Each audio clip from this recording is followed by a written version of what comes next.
뒤쪽 빌립보서 4장 6절에서 13절에 있는 말씀까지 같이 읽습니다. 아무것도 염려하지 말고 다만 모든 일에 기도와 간구로 너희 구할 것을 감사함으로 하나님께 아뢰라. 그리하면 모든 지각 위에 뛰어난 하나님의 평강이 그리스도 예수 안에서 너희 마음과 생각을 지키시리라. 끝으로 형제들아, 무엇에든지 참되며 무엇에든지 경건하며 무엇에든지 오르며 무엇에든지 정결하며 무엇에든지 사랑받을 만하며 무엇에든지 칭찬받을 만하며 무슨 덕이 있든지 무슨 기림이 있든지 이것들을 생각하라. 너희는 내게 배우고 받고 듣고 본 바를 행하라. 그래야면 평강의 하나님이 너희와 함께 계시리라.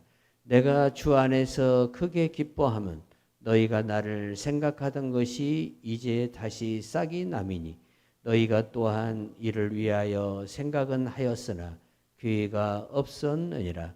내가 궁핍함으로 말하는 것이 아니니라.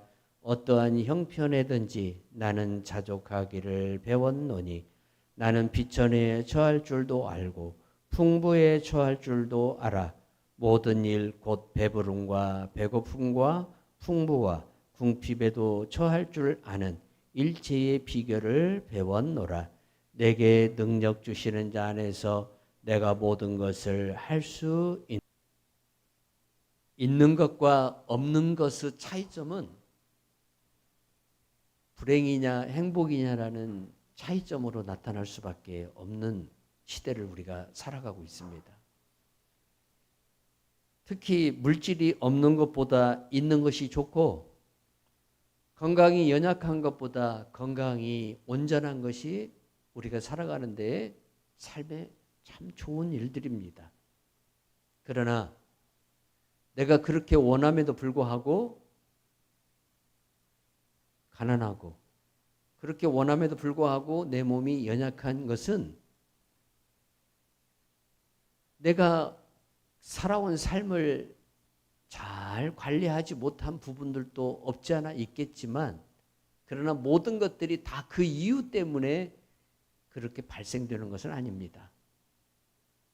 살다 보면 이 단어는, 이 문장은 우리들에게 많은 이유와 변명과 또한 우리들에게 많은 할 말을 제공합니다.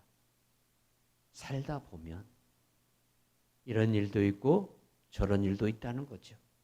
그런데 이런 일 저런 일이 내 자유에 의해서만 일어나는 일들이 아니라 타의에 의해서 혹은 시대적인 환경에 의해서 혹은 알 수 없는 어떤 이유로 인해서 여러 가지 일들이 복합적으로 발생한다는 겁니다. 그래서 어떤 사람의 한 가지의 문제를 혹은 어떤 한 사람의 어떤 문제를 이것 때문이다, 너는 이것 때문이다 라고 쉽게 말하지를 못한다는 겁니다. 예수님의 제자들은 한 아이가 나면서부터 소경이 된 사실을 보았습니다. 그리고 예수님에게 묻습니다. 선생님, 이 아이가 소경이 된 것은 부모의 죄 때문입니까? 자기의 죄 때문입니까? 이미 제자들의 이 생각 속에는 무슨 생각을 가지고 있습니까? 이 사람은 죄인이다라는 생각을 가지고 있고 그 죄의 결과가 소경으로 나타났다라고 이야기를 합니다. 이게 사람이 보는 좁은 목입니다. 이게 사람이 평가하는 모습들입니다. 사람은 인식과 그동안에 우리 조상들로부터 내려오는, 특히 유대인들은 그 율법적인 오랜 전통의 인식, 그 인식과 자기 나름대로의 그 인식을 해석한 그러한 관점으로 모든 것을 판단했다는 거예요. 그래서 예수님의 제자들조차도 나면서부터 소경이 된 선천적 장애를 가진 분을 가리켜서 죄인이라고 얘기했죠. 근데 문제는 누구가 죄인이냐 이거예요. 아비의 죄 때문이냐, 이 아이의 죄 때문이냐, 그것만 따지고 있어요. 그때 예수님이 말합니다. 아비의 죄 때문도 아니고 이 아이의 죄 때문도 아니라고 말씀하십니다. 이 말은 이 아이가 죄인이 아니라는 뜻이 아닙니다. 그 아비가 죄인이 아니라는 뜻이 아닙니다. 죄인입니다. 제자들의 말대로 아비도 죄인이고 아이도 죄인입니다. 그러나 그러한 죄 때문에 하나님께서 이 아이에게 소경이라는 이 장애를 준 것이 아니라는 겁니다. 그럼 뭐 때문입니까? 죄로 인해서 얻어진 것이 아니라면 그럼 무엇입니까? 라고 제자들이 묻죠. 하나님의 영광을 나타내기 위해서 하나님께서 그렇게 하셨다는 겁니다. 여러분 한번 생각해 보세요. 좀 잔인하지 않아요? 아니 사람이 온전한 몸을 가지고 살아가는데도 정말 힘든 세상인데 거기에 어떤 장애 하나를 가지고 살아간다는 것은 온전한 몸을 가지고 살아가는 사람보다 훨씬 힘들고 어렵다는 것은 누구보다도 하나님께서 더 잘하신 텐데도 불구하고 왜 하나님께서 이 사람에게 장애를 주어서 살아가게 하냐 이거예요. 그리고 그것을 가리켜서 예수님은 하나님의 영광을 나타내시려고 한다라고 말씀하셔요. 여러분 이게 이해가 돼요? 이게 우리들의 일반적인 상식과 우리들의 어떤 관습적인 인식으로 이게 이해가 되냐 이거예요. 내가 배부르게 살고 내가 행복하게 살고 내가 돈도 좀 있고 건강하게 살면 얼마나 좋아요. 그러면 내가 하나님 앞에 정말 열심도 하고 하나님 앞에 충성도 하고 하나님 앞에 봉사도 하는데 왜 하나님께서 내게 뭔가 모자람을 주어서 그것으로 인해서 나로 하여금 고통하게 하시는가? 하나님은 좀 성격이 이상하신 분 아닌가? 뭐 이런 생각도 우리가 할 수 있죠. 이게 깊이 들어가다 보면 어디까지 가죠? 하나님은 왜 선악과를 만들어 놓으셨어요? 아담이 그걸 따먹을 걸 뻔히 알면서 이렇게 질문할 수도 있죠. 성도 여러분, 하나님이 우리에게 불편함을 주는 이유가 뭘까요? 하나님은 그 불편함을 통해서 우리가 고통을 겪게 만드십니다. 성격도 이상하시지. 아니, 몸 고통받는 것을 좋아하시는 분도 아니실 텐데 왜 우리가 고통받게 하시냐 이거예요. 왜 그럴까요? 사도 바울은 고린도 후서 1장에서 이 답을 우리에게 주고 있어요. 아시아에서 당한 환난에 대한 지난날의 소위를 바울이 생각하면서 고린도 교회에 두 번째 편지를 보내는데 이 두 번째 편지에서 자기 생명이 아시아에서 끊어질 뻔했다 그래서 끊어질 뻔했다. 너무나 큰 환난을 당해서 삶의 소망이 없어져요. 소망이. 살아야 될 이유가 없어져 버리는 거예요. 죽는 게 딱 좋은 그러한 정신적인 멘탈이 붕괴된 상태까지 사도 바울도 갔다는 거예요. 그때 바울이 깨달은 게 뭐예요? 사람을 의뢰하지 말고 하나님만 의뢰하라는 거예요. 불편함은, 고통은 하나님을 의지하라는 하나님의 통로예요. 우리가 이것을 통해서 더 하나님을 의지하고 또한 우리가 믿는 하나님께서 우리를 이러한 상황에서도 하나님이 원하시는 귀한 뜻으로 영광으로 우리를 인도할 줄을 믿는 그 믿음을 길러주시고 성장시켜 주시는 하나님의 역사라는 사실입니다.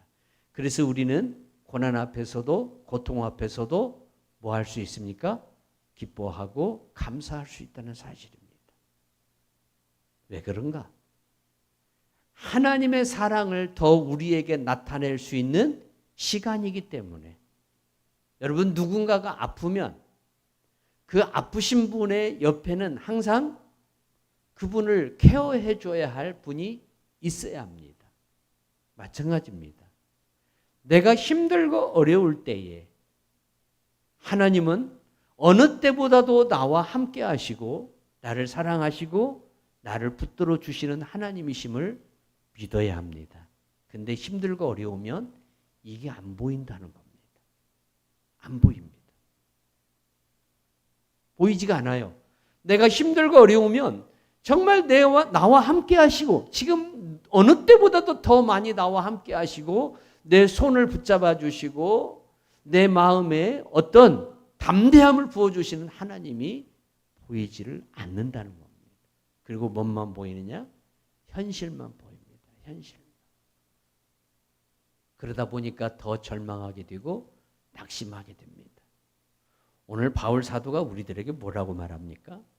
우리가 읽은 6절 한번 보세요. 아무것도 염려하지 말고 다만 모든 일에 기도와 간구로 너희 구할 것을 감사함으로 하나님께 아뢰라.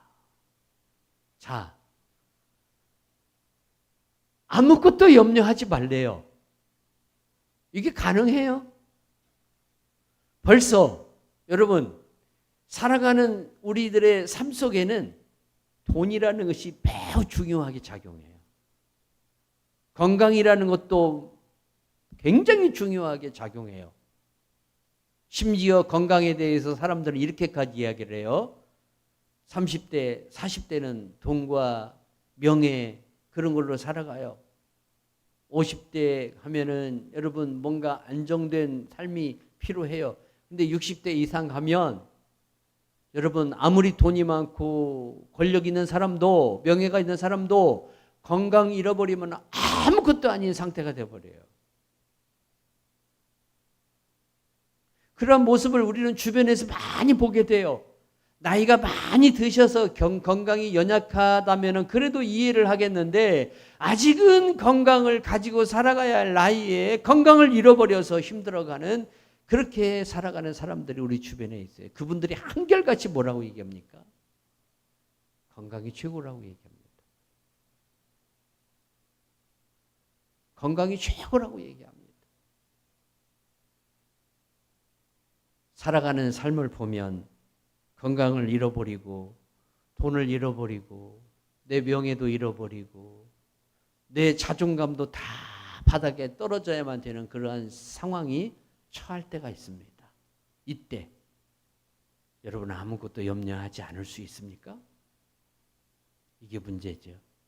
염려가 될 수밖에 없어요. 우리는 사람이기 때문에 염려가 돼요. 이때 참 여러분 우리 심령이 이러한 상황이 계속 되어질 때 힘들어지고 고통스러워집니다. 삶이라는 것에 대해서 깊이 생각해 보게 되고 우리 인생이 굳이 더 살아야 될 이유가 뭔가라는 그러한 단계까지 우리 생각이 갑니다. 이때 여러분 아무것도 염려하지 않고 우리가 하나님 앞에 감사만 할 수 있을까요? 어쩌면 교회당에 와서 하나님 이럴 수 있습니까? 라는 하소연도 해볼 수도 있습니다. 그런데 사도 바울은 우리들에게 오늘 뭐라고 얘기하냐면 아무것도 염려하지 말고 그랬어요. 아무것도 염려하지 말고. 지금 경제가 얼마나 어렵습니까? 좀 이런 때 좀 국회에서 결의한 대로 좀 25만 원이라도 국민 1인당 어떤 그런 그런 경제가 잠깐이라도 회전될 수 있도록 하면 그래도 자영업 하시는 분들이 조금이라도 좀 숨통을 한 번이라도 쓸 수 있는 그러한 기회가 오는데 뭐 그런 것도 주어지지도 않고 국가 경제는 지금 바닥을 치고 있습니다. 저는 전라도만 어려운 줄 알았더니 부산도 난립니다. 부산의 모든 상가들이 다 문을 닫고 있습니다. 중국과 경제 문제가 해결되면은 여러분 한국 경제는 회복이 됩니다. 그러나 중국과 문제가 꽁꽁 닫혀져 있는 상태이기 때문에 갈수록 더 어려워집니다. 러시아와도 불편한 관계죠. 여러 가지 것들이 그럽니다. 이 상황 속에서 우리가 염려하지 않을 수 없잖아요. 얼마나 힘들고 고통스럽습니까? 이것을 우리가 어떻게 이겨내야 할까? 주님이 오늘 바울 사도를 통해서 우리에게 이렇게 말합니다. 아무것도 염려하지 말고 너희 구할 것을 감사함으로 아뢰라. 그래야면 모든 지각 위에 뛰어나신 평강의 하나님이 너의 마음과 생각을 지키시리라. 할렐루야. 이게 가능할까요? 문제는 이거예요. 이게 가능하냐는 거예요. 바울의 이 말이 그대로 진짜 나타날 수 있을까요? 이거죠. 왜 우리의 삶을 살아가는 현실과는 정말 동떨어진 그런 말씀 같잖아요. 우리가 살아가는 현실의 삶과는 정말 동떨어져 있는 그런 말씀 같아요. 왜 그러냐? 우리는 지금 당장에 뭔가 경제적인 회전도 안 되죠. 국가 경제는 갈수록 힘들어지죠. 모든 것들은 다 불합리하게 그렇게 작용되는 것 같죠. 이런 생활 속에서 이 말세에 고통하는 때에 우리가 어떻게 살아갈 것인가에 대한 이 생각이 우리의 머릿속을 가득 채우면 염려와 근심이 올 수밖에 없습니다. 이 염려와 근심에 사로잡히기 시작하면 아무것도 하기 싫습니다. 심령의 질병이 찾아오면요, 육체의 질병까지 찾아옵니다. 이런 현상이 생깁니다. 이것을 무엇으로 이겨할 것인가? 사도 바울이 오늘 우리들에게 말해요. 아무것도 염려하지 말고 다만 모든 일에 기도와 간구로 너희 구할 것을 감사함으로 하나님께 아뢰라. 첫째는 현실이라는 문제를 주님이 무시하는 게 아니에요. 현실이라는 문제를 알고 있어요. 근데 그 현실의 문제를 가지고 하나님 앞에 어떻게 하라고 이야기하냐면 감사함으로 아뢰라 라고 말씀하고 있어요. 아뢰라. 기도와 간구로. 기도는 한 번 하는 게 기도예요. 간구는 계속해서 하는 게 간구예요. 그러니까 기도를 일시적으로 그냥 단기간에 혹은 하루 이틀 끝내는 게 아니라 계속해서 하나님이 우리에게 하기를 원하시는데 어떻게 하냐? 감사함으로 하기를 원하네요. 감사함으로. 아뢰라. 아뢰야 할 대상이 하나님이에요. 그러면 하나님은 왜 우리의 기도를 들어야 될 대상이 되는가? 아버지이기 때문에. 그분은 아버지이셔요. 자식이 어려워지면, 자식이 힘들어지면 아버지를 찾아가서 어떻게 합니까? 자기 이야기를 해야 됩니다. 이게 당연한 겁니다. 이게 아버지와 자식의 정상적인 관계입니다. 여러분, 이런 관계를 맺으라는 겁니다. 내가 하나님 안에 있고 하나님이 내 안에 있는 이 관계, 나와 하나님과의 관계가 어떻게 하면 온전해지면, 나와 하나님과의 관계가 여러분 더욱 기쁨의 관계가 되면, 이 관계가 되려면 우리들이 정말 주의할 게 있어요. 하나님이 기뻐하는 삶을 살아가야 돼요. 하나님이 기뻐하는 삶. 하나님이 싫어하는 삶을 살아가지 말아야 돼요. 하나님이 싫어하는 삶이 아니라 하나님이 기뻐하는 삶을 살아가야 돼요. 하나님이 기뻐하는 삶은 우리가 무슨 착한 일만 하는 게 아니라, 착한 일도 포함되지만 우리가 힘들고 어려울 때에, 고통스러울 때에 주님의 은혜를 믿음으로 인내하면서 기다리는 겁니다. 그게 아브라함의 신앙입니다. 바랄 수 없는 중에 바라고 구했다 그랬습니다. 아브라함의 믿음은 다른 믿음이 아닙니다. 허무맹랑한 그러한 믿음처럼 보일 수 있습니다. 누군가에게는 저 사람 미쳤다, 하나님 믿더니 머리가 어떻게 됐다, 그런 소리를 들을 수 있는 믿음입니다. 어떤 믿음이에요? 바랄 수 없는 것을 바라고 있었기 때문에. 바랄 수 없어요. 인간의 과학이나 인간의 어떤 물리적인 행위로 도저히 이룰 수 없는 그 일을 바라고 있었다는 거예요. 왜? 하나님만이 하실 수 있기 때문에. 할렐루야. 하나님만이 하실 수 있기 때문에. 우리의 기도 속에 고백되어야 할 말 중에 하나가 주님은 하실 수 있습니다. 주님은 하실 수 있습니다. 그리고 주님이 하실 줄 믿습니다. 그런데 이게 바로 나타나면 얼마나 좋겠어요. 믿습니다 했는데 그 믿음이, 베드로가 일어나 걸어라 하니까 그 자리에서 일어나 걸었잖아요. 이 역사가 바로 일어나면 얼마나 좋겠어요. 여러분, 그때는 막 사람들이 환호성을 지르고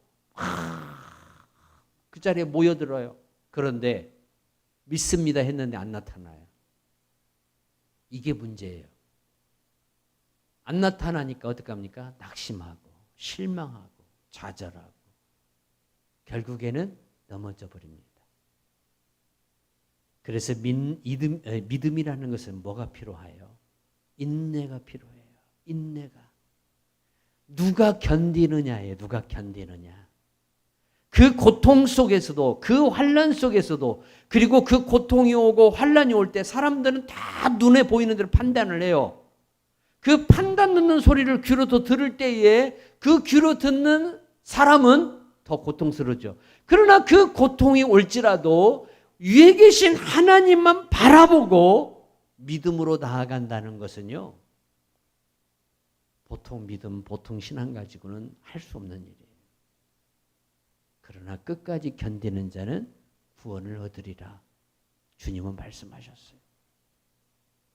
믿음은 인내가 필요해요. 그 믿음의 인내가 우리에게 연단을 가져와요. 인내하다 보니까 여러분 쓴맛이 납니다. 입에서 여러분 쓴내가 납니다. 얼마나 고통스러우면. 밥맛도 없어지고 물을 먹어도 여러분 쓴물이 넘어가는 것 같죠. 그것이 우리의 현실이에요. 이것을 여러분 그런데 믿음으로 잘 바라보고 기다리고 승리하면 그 영광은요, 아이를 임신한 여인이 아이가 다 태중에서 자라서 그 아이가 분만해서 품에 안는 그 기쁨과 똑같은 거예요. 하나님이 그 은혜를 주실 줄 믿으시기 바랍니다. 사람들은 부유해지기를 원합니다. 그런데 항상 부유하느냐? 그렇지는 않습니다. 제이시 라일 교수가 쓴 책을 보면 자족이라는 것이 무엇이라는 것을 우리들에게 말하는데, 자족이라는 것은 의무라라고 이분은 이야기를 해요. 의무. 바울은 오늘 우리들에게 자족에 대해서 말하면서 내가 풍부에 처할 때도 있었다는 거예요. 여러분, 우리 살다 보면 여유 있을 때 있잖아요. 뭔가 좀 잘 나갈 때, 내가 부자로 살아갈 때도 있었어요. 왕년이라는 그 시간을 여러분 살펴보세요. 지나간 그 왕년에, 내가 왕년에 나도 한때 그렇게 살았어. 이 말을 다 웬만한 사람들이 한 번씩은 다 해요. 그런데 이때가 있으면 비천에 처할 때도 있어요. 정말 그때는 풍요했는데 그때는 아무것도 아닌 돈이 지금은 없어요. 그때는 젊어서 돌을 씹어서 먹어도 소화가 되는 그러한 때였는데 지금은 여러분 뭘 먹어도 소화가 안 되는 그러한 연약한 몸을 가지고 있을 수 있어요. 바울이 그랬다는 거예요. 내가 풍부에 처할 때도 있었다는 거예요. 근데 또 그와는 정반대에 처하는, 비천에 처하는 상태도 같다는 거예요. 그런데 자기는 최고의 상태에 갔든 최저의 상태에 갔든 자기 믿음과 자기 신앙을 흔들리지 않았다는 거예요. 자족했다는 거예요. 풍부에 처할 때도 만족했고 비천에 처할 때도 자기는 만족했다는 거예요. 이 비결이 과연 어디에서 온 것일까? 도인이 아니고서야, 무슨 돌을 닦은 사람이 아니고서야, 우리가 살아가다 보면은 풍요로울 때야 여러분 우리가 만족하고 감사할 수 있죠. 그런데 비천에 처할 때 과연 우리가 감사하고 만족할 수 있냐 이거예요. 이게 힘들다는 거죠. 이런 때일수록 원망과 불평과 좌절이 우리를 사로잡을 수밖에 없다는 거예요. 그러나 바울은 감사했어요. 그 비결이 뭘까요? 하나님 때문에 그래요. 성도 여러분, 우리의 기준점에는 누가 계시느냐? 하나님이 계셔요. 우리의 심령 안에는 하나님이 계시고 우리와 늘 함께 하시는 분은 누구냐? 하나님이셔요. 문제는 내가 가난한 것도 하나님으로 말미암아 되어진 것이라면 내가 부해지는 것도 하나님으로 말미암아 되어지고, 그러면 하나님은 부할 때만 나의 하나님이냐? 아니에요. 내가 부족하고 내가 비천에 처할 때도 하나님은 나의 하나님이시에요. 하나님은 내가 건강할 때만 나의 하나님이신가? 아니에요. 하나님은 내가 몸이 약해서 연약한 상태에 있을 때도 여전히 나의 하나님이셔요. 그렇기 때문에 내게 그 하나님이 함께하니까 나는 하나님으로 인해 만족한다는 거예요. 그러면 그 하나님은 가난하게도 하시고 부하게도 하시는 하나님이시기 때문에 비록 내가 지금은 비천에 처했지만 다시 하나님이 나를 풍부에 처하게 하실 하나님이심을 나는 믿는다 이거예요. 이 믿음이 있으면 여러분 만족하고 감사하고 살아가는 거예요. 하나님이 나와 함께 하시면 나는 만족하는 거예요. 내가 지금 질병에 걸려서 여러분 내 몸을 스스로 움직일 수 없는 그런 상황이 처할지라도 하나님이 지금 나와 함께 하고 있다는 거예요. 이 믿음 하나만 있으면 모든 걸 견딜 수 있고 모든 걸 이길 수 있고 모든 것과 우리가 싸워서 승리할 수 있습니다. 할렐루야. 이 은혜가 우리에게 있어야 될 줄로 믿습니다. 헬라어로 자족이라는 말은 아우타르케스라는 말입니다. 아우토스라는 말과 아르케오라는 말이 합성되어진 단어인데 아우토스라는 스스로, 아르케오 충분하다, 내 스스로 만족하는 거예요. 근데 이 스스로 만족이 되지를 않아요. 여러분이 인간은 내 스스로 만족이 돼요? 안 돼요. 우리가 집에서 꾸준히 먹는 일상의 음식을 먹다 보면 뭔가 새로운 것을 먹고 싶은 욕구가 우리 안에 찾아옵니다. 그래서 매일 먹는 것에 대한 만족을 우리가 느끼지를 못할 때가 있습니다. 그러나 새로운 것은 한 번씩은 먹을 수 있어도 매일매일 먹을 수는 없는 겁니다. 은혜 중에 가장 큰 은혜가 무슨 은혜라고 그랬습니까? 평범함의 은혜입니다. 평범함의 은혜. 큰 거, 많은 거, 높아지는 거, 부해지는 거 이것만이 은혜가 아니라 내가 하루하루를 하나님 앞에서 인간의 삶으로 살아간다는 이 평범함이 하나님의 얼마나 큰 은혜인가를 알아야 돼요. 여러분 우리가 밥숟갈을 들어서 밥을 먹는 이 평범함이 얼마나 큰 은혜입니까? 병원에 가보십시오. 밥숟갈 못 드는 사람들 한두 명이 아닙니다. 평범함의 은혜가 그들에게 사라져버렸습니다. 이 은혜를 우리가 감사하고 살아갈 줄 알아요. 이 은혜 주신 것만해도 감사하고 자족하고 살아갈 때에 하나님은 그 성도들에게 더 큰 은혜를 주신다는 사실이에요. 우리가 자족할 수 있는 비결은 뭐예요? 그럼에도 불구하고예요. 바울의 가장 핵심적인 사상이 뭡니까? 그럼에도 불구하고. 성도님들에게 한 가지 꼭 시청해야 할 프로그램 하나를 소개할게요. 유튜브를 보시면 제목을 바울로부터라는 그 제목을 치세요. 서울 온누리교회에서 경영하는 CGN 방송에서 제작한 프로그램입니다. 바울로부터. 바울이 하나님 앞에 부름받아서 로마에서 순교를 할 때까지의 그 과정이 10편에 걸쳐서 쭉 시리즈로 나옵니다. 여러분 한번 읽어보고 꼭 시청해 보십시오. 정말 시청하면 은혜가 될 겁니다. 은혜가 됩니다. 이 프로그램을 시청하면서 1편에서 10편까지를 쭉 제가 시청하면서 한 가지 딱 얻은 교훈이 뭐냐? 그럼에도 불구하고 숱한 어려움들이 있었습니다. 여러분, 바울은요, 지금 우리 시대에 성공한 목회자가 아닙니다. 지금 우리 시대에 저 서울의 강남에서 화려한 교회당에서 설교하는 설교자가 아닙니다. 수천 명, 수백 명 모아놓고 그렇게 설교하는 설교자가 아니었습니다. 가는 데마다 그는 넘어졌습니다. 가는 데마다 쓰러졌습니다. 가는 데마다 해방을 받았고 돌을 맞았고 죽을 뻔했습니다. 배고픔을 견뎌야 됐습니다. 사도로 인정받지도 못했습니다. 자기가 개척해놓은 교회 성도들로부터 배반을 당하는 일도 한두 번이 아니었습니다. 그럼에도 불구하고 그가 끝까지 나의 달려갈 길을 갑니다. 자기 생명을 조금도 귀한 것으로 여기지 않고 은혜의 복음을 전하는 일에는 자기 생명을 하나님 앞에 드립니다. 무엇 때문에? 주님이 자기와 함께하기 때문에. 아무리 환난이 와도 그럼에도 불구하고 나는 이 환난을 뛰어넘어서 하나님의 복음을 온 세계에 전할 수 있다는 겁니다. 이겁니다. 여러분, 예수님에게는 12제자가 있었고 또 예수님에게는 70인이라는 제자들이 또 있었습니다. 많은 제자들이 있었고 그 제자들 안에는 남자도 있었고 결혼한 사람도 있었고 여자들도 있었습니다. 여자 제자들도 있었습니다.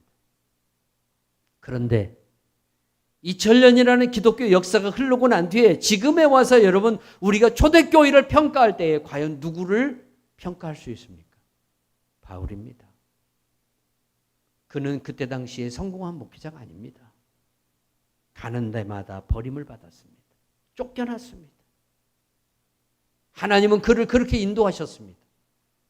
그러나 그는 그 어려움과 고통과 낙심과 절망과 좌절 속에서도 다시 일어납니다. 누디아에서는 돌에 맞아서 죽었습니다. 그래서 사람들이 그를 끌어다가 성 밖에다가 던져버렸습니다. 그때 그가 일어나서 더베로 갑니다. 놀라운 일입니다. 2차 선교 여행은 마케도니아에 가서 빌립보 성인 지하 감옥에 수감됩니다. 낮에 실컷 맞고 밤에 지하 감옥에 수감됩니다. 그리고 그 지하 감옥에서 그가 무엇을 합니까? 하나님을 원망하고 불평하는 게 아니라 도리어 하나님을 찬양하고 기도합니다. 그때 하나님께서 지진이라는 이 도구를 통해서 바울에게 묶여있는 모든 쇠사슬을 풀어버리고 빌립보의 최초의 교회, 오늘 여러분 이 빌립보서가 나오는 이 교회가 여러분 세워지게 되는 겁니다. 하나님은 그렇게 역사합니다. 힘들고 어려워도. 그럼에도 불구하고 나는 나아갑니다. 나는 믿음으로 승리합니다. 이 믿음 가지고 승리하시기 바랍니다. 우리나라 사람들은 감사를 적게 합니다. 솔직히 말하면. 우리 한국 사람들은 체면 문화가 발달되어 있어서 감사를 입으로 많이 고백을 하지 않습니다. 브라질 사람들은 감사를 10분에 한 번씩 합니다. 감사합니다. 감사합니다. 이 말을 10분에 한 번씩 한답니다. 브라질 사람들은. 동양에서 최고로 감사합니다라는 말을 많이 하는 나라가 어느 나라인 줄 아십니까? 일본입니다. 우리는 일본 하면 불편하죠. 일본 사람들은 보기도 싫고 듣기도 싫고 하는 집마다 정말 우리 속을 뒤집어 놓는 일들만 하지만 그러나 그들의 문화 속에서 우리가 한 가지 배워야 할 게 뭐냐면 감사합니다. 감사합니다. 일본 사람들은 그 말을 엄청나게 잘해요. 아리가또 고자이마스. 아리가또 이 말이 무슨 말이에요? 그런 일이 있기 힘들다는 뜻입니다. 그런 일이 있기 힘들다. 고자이마스. 근데 그런 일이 나에게 생겼다는 거. 그래서 내가 당신한테 지금 나에게 제가 생각지도 못하는 은혜를 준 당신한테 내가 어떻게 해야지 나도 모르겠다는 거예요. 그 표현이에요. 아리가또 고자이마스.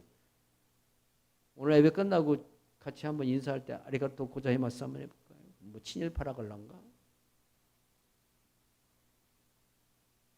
브라질 사람들은 이렇게 이야기를 해요. 남자는 감사합니다라고 할 때 오브리가도라고 얘기하고 여자들은 오브리가다라고 그렇게 이야기를 해요. 이 말은 어디에서 온 말이냐면 라틴어 오브리가페라는 말에서 나온 말이에요. 유래된 말인데 가톨릭 여러분 미사드리잖아요. 가톨릭은 미사를 드리고 미사 제일 마지막에 그들은 이렇게 고백합니다. 데오 그라시아. 하나님 감사합니다. 여러분 목사가 축도 끝나고 마지막 부산기도 끝나고 예배를 마칠 때 하나님 오늘 또 예배 드리게 해주심을 감사합니다. 이 고백이 있기를 바랍니다. 참 우리 한국 사람들은 감사에 인색합니다. 그런데 우리가 한 가지 알아야 할 게 있죠. 노블레스 오블리주라는 말을 여러분 많이 들었죠? 부자들이나 어떤 권력가들이 가난한 자들을 위해서 자비를 베푸는 것을 그렇게 말해요. 이 말도 여러분 어디에서 나왔냐면 라틴어 감사합니다라는 말에서 나온 말이에요. 여러분 자동차 중에 최고의 명품인 메르데스 벤츠라는 말, 그 메르데스 벤츠라는 말이 무슨 말이냐면 라틴어에서 나온 감사합니다라는 뜻이에요. 감사합니다. 모든 생활 속에서 하나님 앞에 우리가 감사함으로 아뢰야 돼요. 부족해요. 모자라요. 그런데 그럼에도 불구하고 하나님 부족해도 감사합니다. 부족한 것을 감사하면서 뭐라고 또 감사하냐면 부족한 것도 채워주실 줄 감사합니다. 부족한 것도 채워주실 줄 믿고 감사합니다. 할렐루야. 이게 우리 안에 충만하게 차고 넘쳐야 한다는 사실이에요. 우리 한국 사람들은 감사를 자발적인 개인의 행동으로 취급하지만 외국 사람들은 감사라는 것을 자발적인 행동으로 하는 게 아니라 사회적 의무로 제시하고 있어요.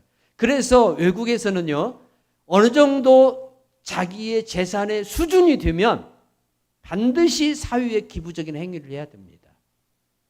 그렇지 않으면 그 사람은 부자라는 소리를 듣지를 못합니다.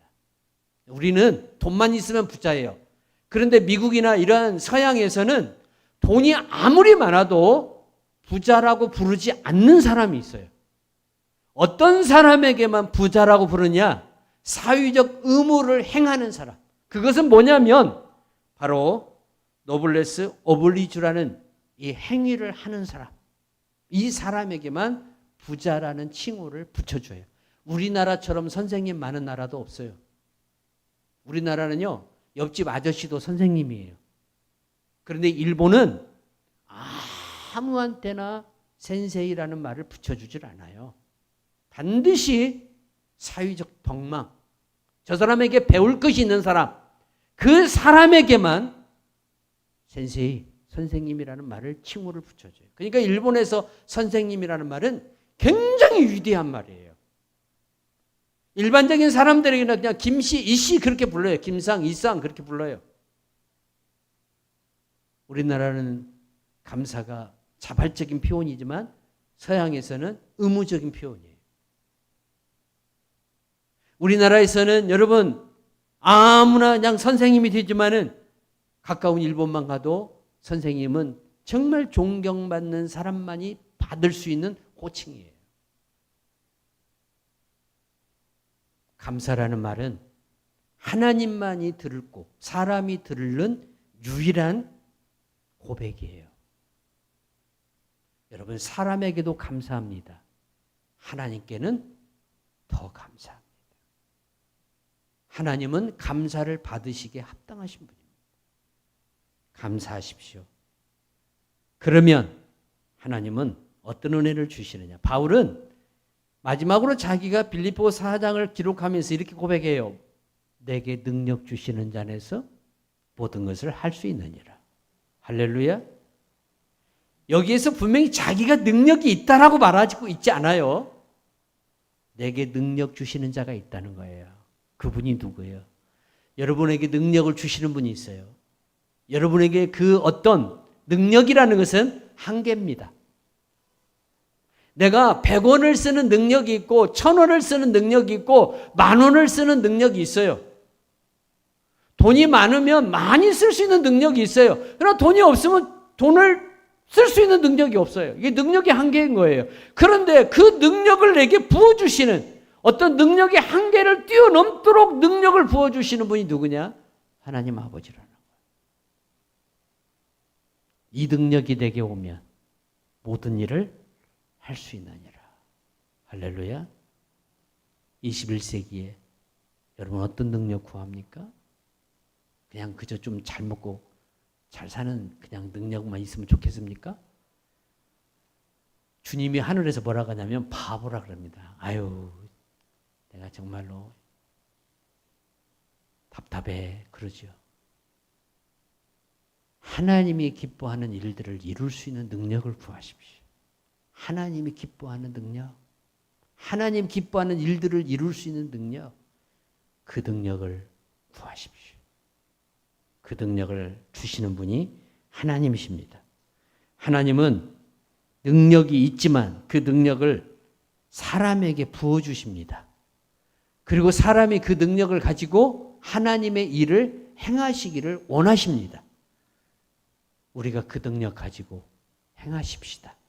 능력이라고 하면 당연히 어떤 성령의 은사적인 부분들로만 우리가 이해하려고 하는데 그게 아니에요, 여러분. 그것도 능력이지만 정말 큰 능력은요, 어려운 중에도 견디고 이겨내는 거예요. 이 어려움을 이겨내는 거예요. 이게 능력이에요. 이 능력 우리들에게 정말 차고 넘치기를 주 예수의 이름으로